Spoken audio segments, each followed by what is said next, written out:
I can criticize my regime. I can tell you, I think Prime Minister Starmer has been a complete dud.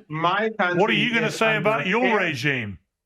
My country is under airstrikes from your criminal regime, your Epstein regime. My country, the people in my city are being slaughtered by your garbage regime, and you want me to sit actually, here? The people in your country were slaughtered by your regime, weren't they? Only a few weeks ago, up to 30,000 of your people were slaughtered by your regime, weren't they? Okay, Piers, forget it. If you don't want me to talk, I'll just sit down. In today's video, Professor Marandi shuts down Piers Morgan on Piers Morgan Uncensored. One thing that often gets overlooked is how outside pressure actually affects countries like Iran. Decades of sanctions and isolation haven't necessarily weakened the system. In many cases, they've strengthened internal support against foreign influence. That's something even Western analysts have pointed out over time. There's also the historical angle. US involvement in Iran didn't start recently. Events like the 1953 Iranian coup d'etat still shape how a lot of Iranians view Western actions today. So when tensions rise, it's not just about current policy. It's tied to a much longer history. But before we dive into today's video, make sure to subscribe if you want to see more videos like this one. On pure personnel, the United States has 1.3 million service men and women. Iran, 600,000. Defense budget, United States, $895 billion. Iran, $15 billion.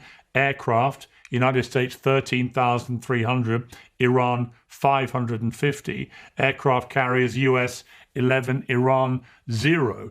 If it comes to a shooting match, as it currently is, how can Iran possibly expect to withstand the United States military? That's before we involve the Israelis. So do you accept that militarily this can only end one way if Iran continues to react the way that it's done, particularly if, as it brings in all the other Gulf states and is attacking all its neighbors, as Iran has been doing, actually it's achieving the opposite of what it would have hoped to have done. It's rallying the Gulf states behind Israel and America. Well, first of all, these Gulf Arab family dictatorships, they host U.S. bases, and those bases are being used against Iran. So they are complicit in the murder of Iranians. They can't have their cake and eat it too. They cannot be a part of aggression and say that we are neutral. With regards to the number 40 that you say, that is American propaganda.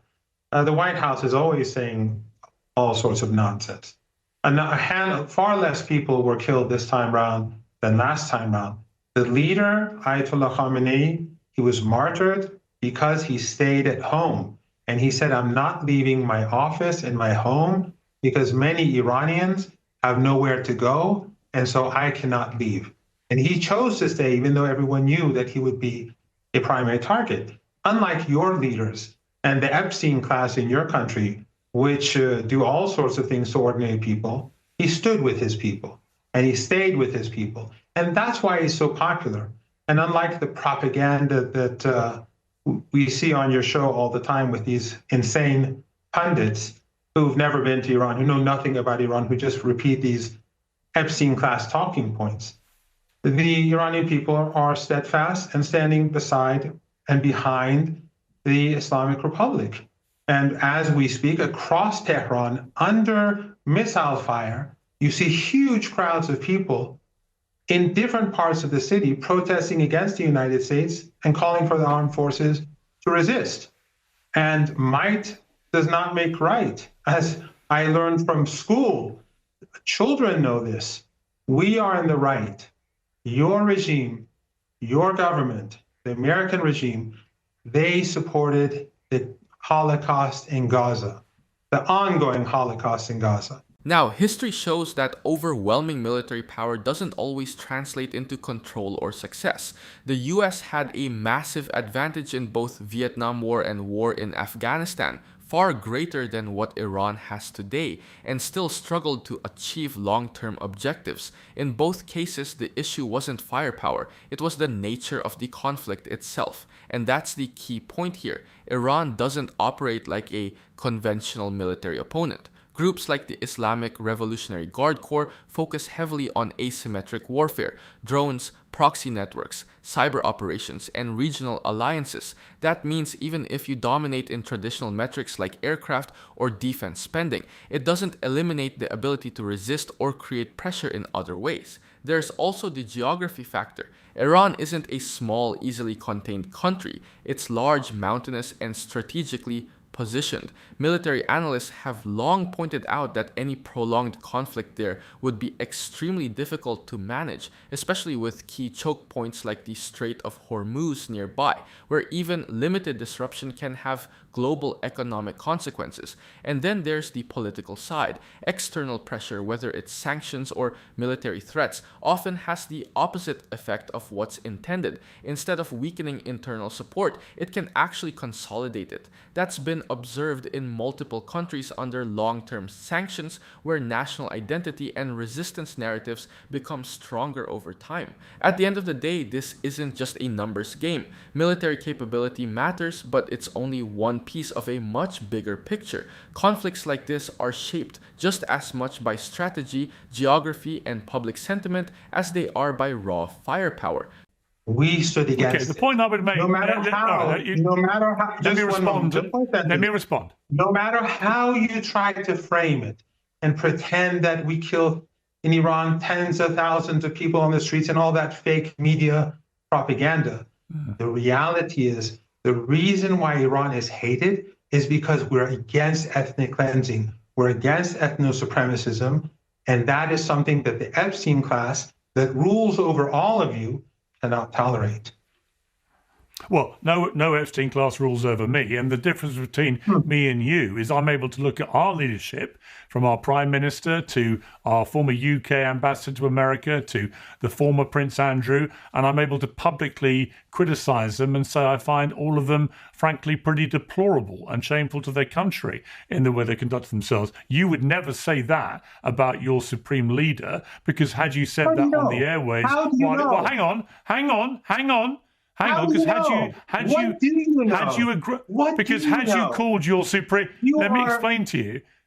Yeah, if you let you speak. Let me speak. Had you criticised your supreme leader while he was alive publicly, had you done it publicly in the way that I can do about my prime minister or my royal family or my ruling political class, then you would have disappeared from the airwaves extremely quickly. You and I know that. And when it comes to the reaction of the people on the streets in your country, you would like everyone to believe it's all one way. Everyone's on the side of the regime that you've propped up for years. But I would show you this scene. Look at this and tell me what we're looking at.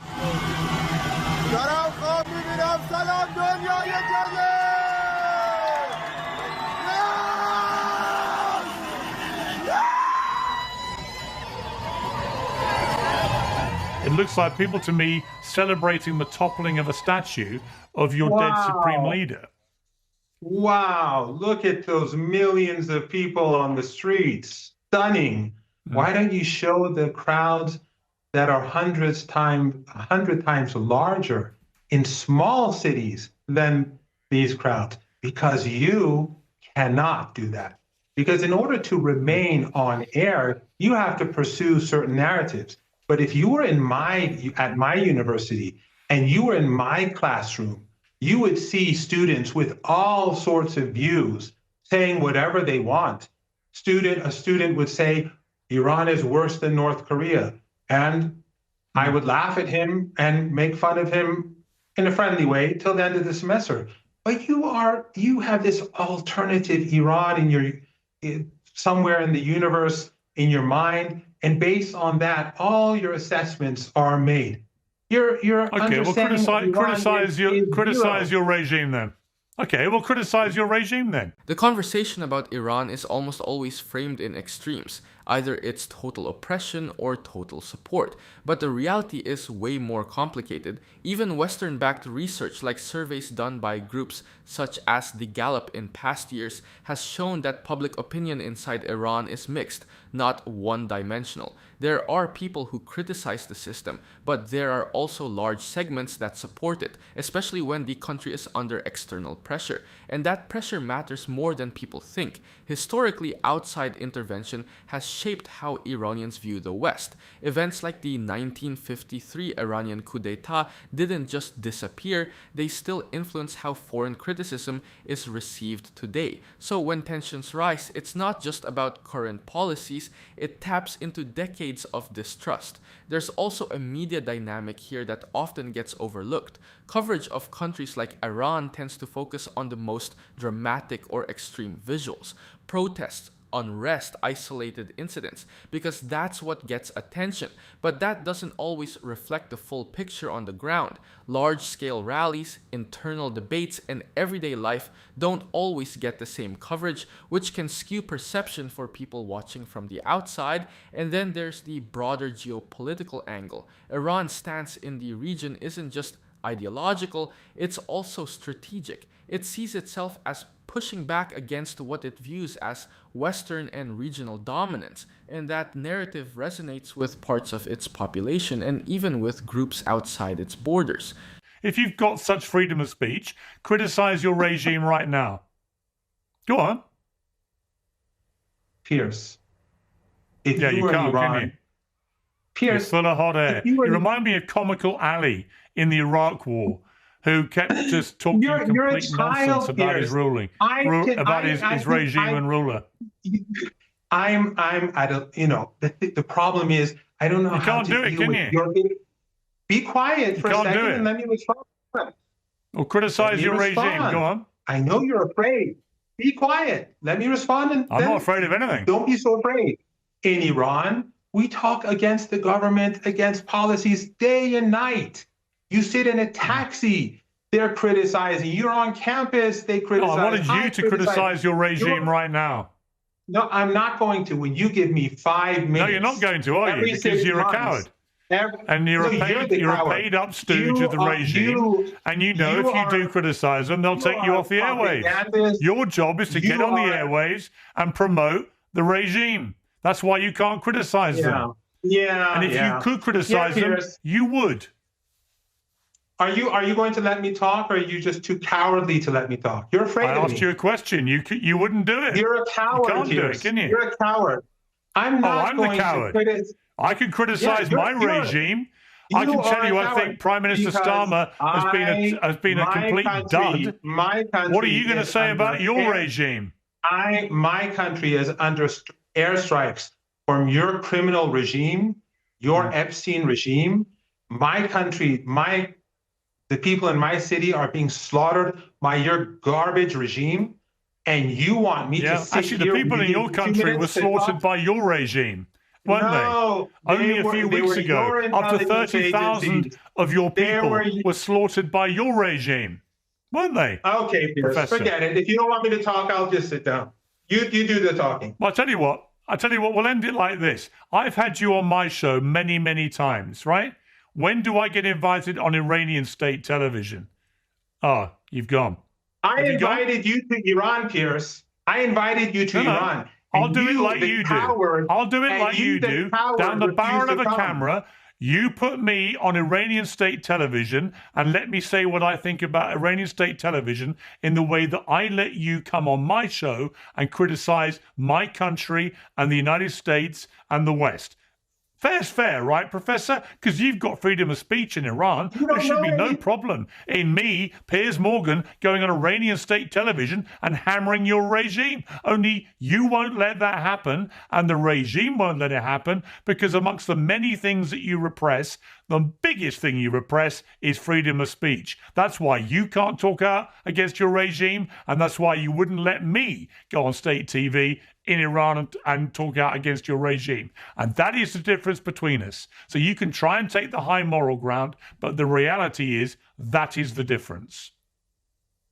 You are a genocide supporter. You supported it in Israel, in Palestine, and you refuse to come to Iran. Yes, Western countries like the UK and the US have broader legal protections for speech, but that doesn't automatically mean all viewpoints are equally represented or heard. Studies from organizations like the Pew Research Center have shown that large portions of people in Western democracies feel hesitant to express political opinions publicly due to social pressure, backlash, or fear of consequences in their careers. So while the laws protect speech, the environment around that speech can still shape what people are willing to say openly. On the flip side, countries like Iran operate very differently, but that doesn't mean there's zero internal criticism. Analysts who've studied Iranian society often point out that a lot of political discussion happens in informal settings, universities, private gatherings, even everyday conversations. It's just not always happening in the same public, media-driven way people in the West are used to. There's also a historical context that matters here. Relations between Iran and the West have been shaped for decades by events like the 1953 Iranian coup d'etat, which still influences how many Iranians view Western criticism. So when debates like this happen, it's not just about free speech, it's also about trust and long-standing geopolitical tension. And then there's the media angle. Western platforms often amplify certain narratives about countries like Iran while downplaying others, which can create a one-sided perception. That doesn't mean those criticisms are false, but it does mean the full picture isn't always shown. At the end of the day, this isn't just a simple comparison of who has more freedom. It's about different systems, different pressures, and different ways people express themselves